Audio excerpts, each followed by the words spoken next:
To have you back with us here on the Pulse. The first Africa Climate Summit is already underway in Nairobi, Kenya. The summit, amongst other things, will be seeking to drive the green growth and climate finance solutions for Africa and the world. It will also serve as a conduit for the continent to mobilize some sort of action in the lead up to the UN Climate Change Conference, which is happening in Dubai this year. The summit is also taking place at a time where 7 million people in Africa have begun to display, they are already being displaced by natural disasters, even though the continent can only account for less than 4% of CO2 emissions from fossil fuel. Ghana's youth-driven NGO, the Youth Bridge Foundation, is leading a 20-member group from 5 African countries to attend the summit. Joyce Jami is the program's manager, joining us via Zoom now for more on what's happening in Nairobi, Kenya. Thank you for spending some time with us. The highlights of the engagements we know with the Kenyan president himself, Ruto, opening the summit yesterday. Key on the agenda issues of what's happening to Africa in terms of the displacement and the effects of the emissions around the world. What's been your takeaway and the lesson so far from the perspective of the Youth Bridge Foundation? Thank you very much, and then a very good evening to you, listeners and all those watching us. So, since yesterday, there's been engagement on how, as Africans, we can couch our knowledge in terms of changing some of the narratives that we have concerning climate change, how Africans experience climate change. And also there's been conversations around financing the infrastructure and systems that as Africans we need to mitigate and also adapt to climate change. So for us at Youth Bridge, it's imperative that young people are part of these spaces in discussing what is of concern to us. So as you already know, earlier we had participated in the African Youth Assembly. And then that was a huge platform that I think the summit had facilitated in making sure that young people were given the platform to discuss among themselves and also couch a narrative that the head of state, who will be participating in this summit, would consider in coming to conclusions ahead of COP28. So for us, it's been very engaging. And then as you know,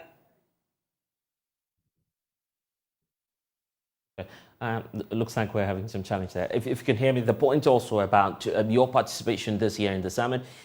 You're there together with a team of other individuals there. Just tell us about the message you're sending across from Ghana into this conference as you engage other stakeholders. What would that be? For us, one of the key messages we wanted to bring across, and then we've been able to highlight in all the platforms that we've been part of, is the fact that there is a need for African governments to pay attention to indigenous young people.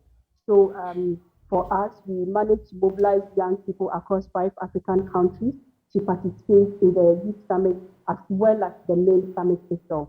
So what we are driving across is the fact that there are nature-based solutions that we need to embrace in trying to mitigate and adapt to climate change as Africans. So of all the countries that we are bringing the young people from, these young people have initiated nature-based solutions that they are supporting in their various communities to make sure that climate change does not really affect the community people as it has to be. So this is the message that we're sending across, that yes, nature-based solutions are the alternative for sustainable climate actions.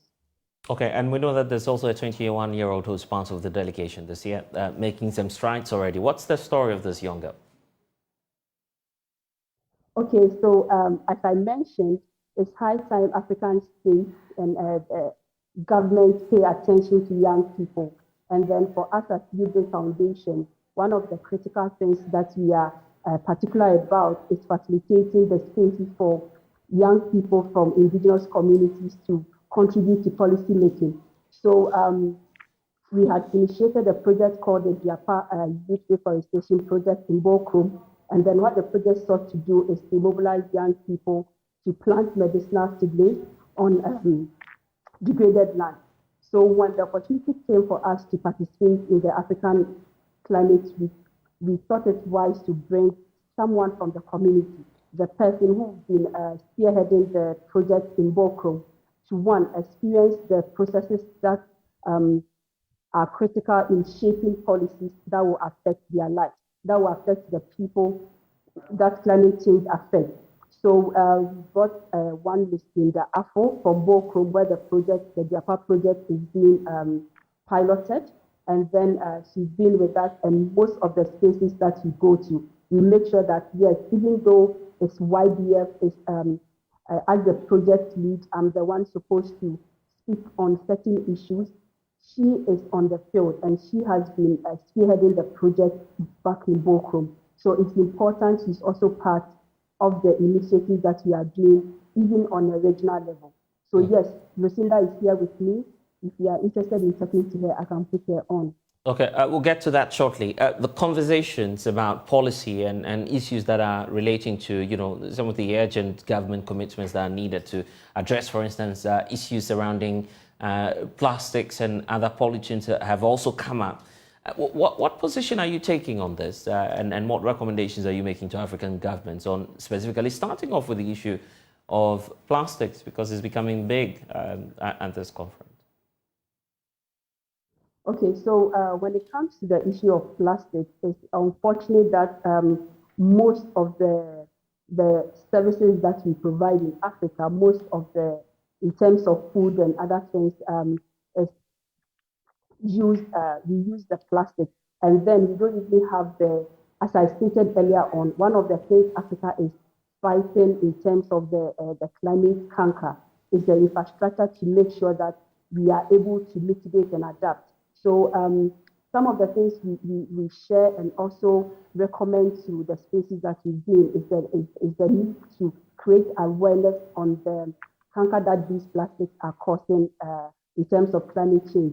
So there is a need for awareness creation on how we can recycle these plastics, and also how, if possible, we limit the usage of these plastics, so that we don't have the huge bulk of them that we are facing now in most of the countries. I say thank you so much for joining us. But if there's a message from you and Lucinda to the world and to African governments, maybe you should share the platform now and send that message across. What will be that message?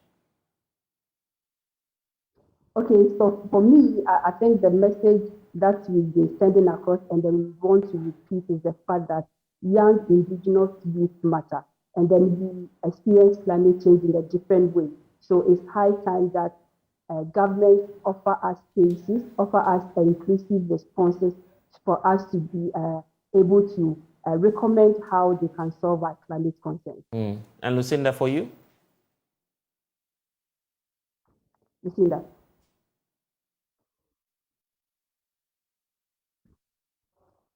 Okay.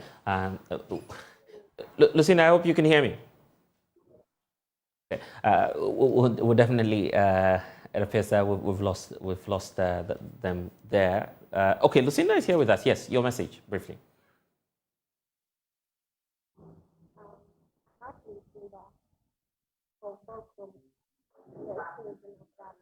Okay, we're having challenges hearing Lucinda. Unfortunately, we'll have to, go down on that. But it's very inspiring to know that a 21-year-old is also making some strides there. Thank you for joining us in this whole conversation. The National